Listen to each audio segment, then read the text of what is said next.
سدومية سنة سان إلا ونورا ونسان حانو إنا ما قبطو بشر بان هاي إلهي بان عبورتي مسلمين بان هاي إنا أقبلنا أنيقا هذا إنا أقبل ميشان هذا كيمد دقنا هي مدحتوية دا إن أي قبر أفريكانا ومسكينة ومسلمين ونصلاة الدين إلهي أن شقق كلهين إن يوارديسو أو الصومالي يوارديسو وحلو قنع كلمة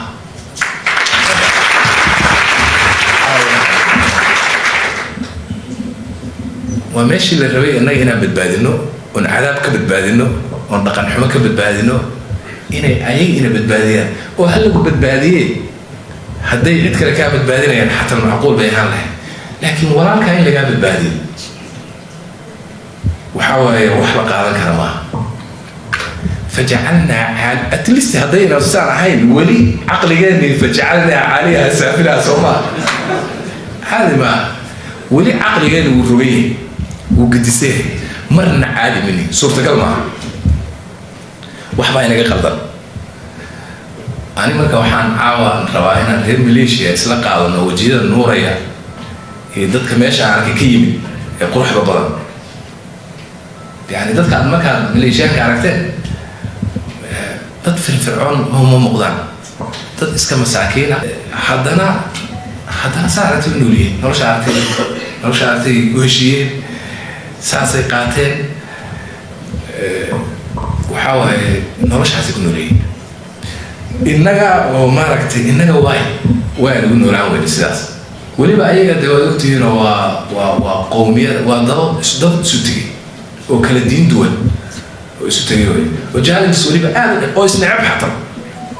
سيسون نعمي وقتي حضرنا نورش عسيسا مركب قف كستوم مليشي كيمي هو حكو صوبرتي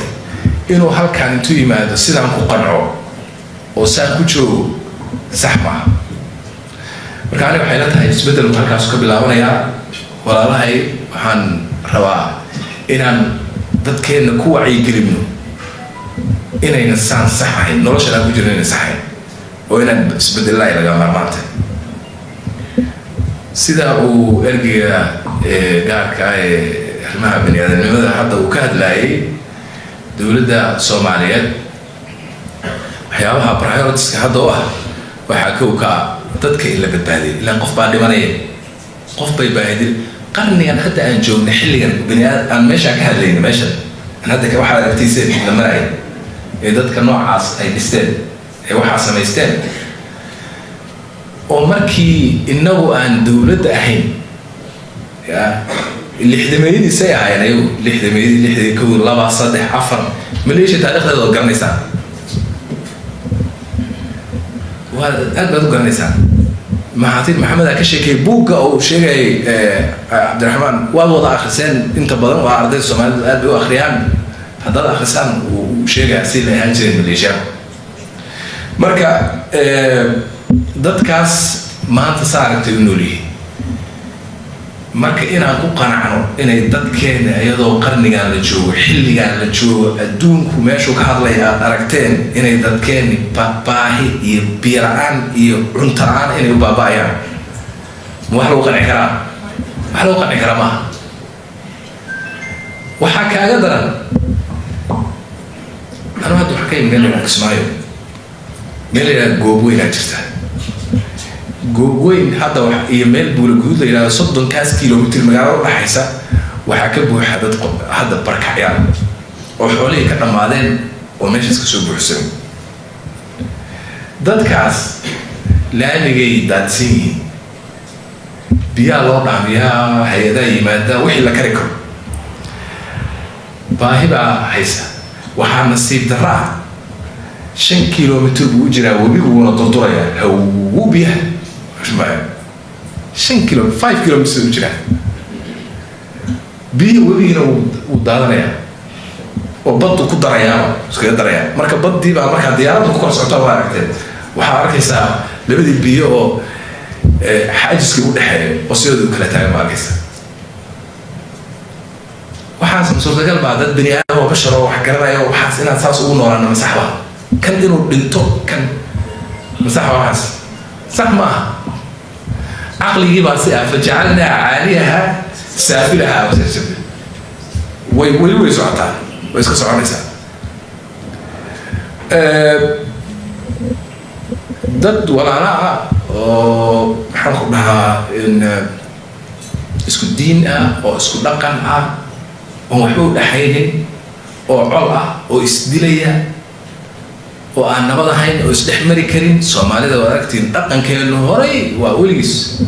dhibaatadaas uu soo jiray fajacalnaa caaliyaha saafilaha way isagana waxaasoo dhan wax wada foorara oo la wada foorariyo way oo saxahay si loogu talagalay aan ahayn nolol marka waxaan ku noolahay kulligeed fajacalnaa caaliyaha saafilaha iyo caqli fooraraan ku noolahay caqliga waa inaan toosinaa waxaa noqon doona bilow dadkan quruxda badan ee sharafta badan waa inay caqliga toosiyaan caqliga ugu foraraa ma lagu qanci karaa marka ma lagu qanci karaa in oo caadi ma tahay inaan halkan iyo jawhar inaan diyaarad u kala qaadano oo halkan iyo baydhabo diyaarad u kala qaadano oo tan iyo kismaayo diyaarad u kala qaadano oo meel alla meeshaan rabo caawa inaan aado dalkan inaan diyaarad qaatan ay qasab tahay oona baabuur ku safri karin oona lug ku safri karin maxaalad caadi ah fajacalnaa caaliyaha saafilaha ha u malaynina meeshaas qoladaa waa la rogay mar waa la rogaydaas ma caqligii baa laynaga rogay fajacalnaa caaliyaha saafilaha xaqiiqatan waa sidaas waxaan marka qabaa anigu wax in hayaay abaartu micno male colaada in haysaay waa laga gudbi karaa dhaqaale xumada waa laga gudbi karaa wax kastoo dhan oo problem xal baa loo heli karaa haddii caqliga xal la helo kaas weeye midka musiibadu ka taagan tahay waa kaas marka caqligii soomaaliga aan xal u raadin midkaasaa horta ina haystaa anuu caawa fariintaydu waxaa waaye caqligii soomaaliyeed ha la hagaaji fajacalnaa caaliyaha saafilaha ha laga baxo aniga fariintaa horta diraya intaas waaye haddaan intaas samayno waxaan inkiraynaa waxa aan saxdahayn oo dhan ayaan inkirayna mar haddaad inkirtana already waad bilowday inaad iska celiso waxa xunkaa oo dhan shabaab inaad iska tirtirto dhaqaalahaaga inaad dhisto caafimaadkaaga inaad dhisto waxbarashadaada inaad dhisto it is very easy inaan IIUM oo kale inaad dhiso xogaa yaroo lacag haddaan hal ceel oo gaas oo inagu leenahay ya haddaan xaarxaadno ma intaasaan dhisi weyn hadda waan leenahay ogow waa buuxaa marka walaalayaal waxaan qabaa caqliga foorara waa inuu caqligu toosa xalku halkaasu ku jira soomaaliga ahi inta taas laga helayana saan u baarhaanayna intaasaan horta dhihi lahaa waxaan kusoo gabagabaynaya reer Malaysia anu ahay